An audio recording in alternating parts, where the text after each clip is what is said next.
زندگی بہت خوبصورت ہے، لیکن نماز کے ساتھ جو شخص نماز نہیں پڑھتا وہ سکون کا مطلب ہی نہیں جانتا۔ ہمیشہ بے چین رہتا ہے، الجھا ہوا اپنی دنیا میں، بے صبرا تو کبھی ناشکرا۔ یہ نماز ہی تو ہے جو ہمیں رب پر بھروسہ کرنا سکھاتی ہے، ہمیں صبر کرنا سکھاتی ہے، ہمیں زندگی خوبصورت محسوس کرواتی ہے۔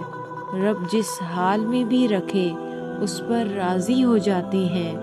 یہ نماز ہمیں اپنے رب کے بہت قریب رکھتی ہے، میٹھے سے سکون کی طرح سجدوں کی قربت کو محسوس کرتے ہیں۔ جب بھی دعا کے لیے ہاتھ اٹھائیں، سب سے پہلے اپنی نماز کے لیے دعا مانگیں کہ اللہ ہمیں نماز قائم کرنے والوں میں سے بنائے، نماز پڑھے بغیر ہمارا گزارا نہ ہو۔ آمین۔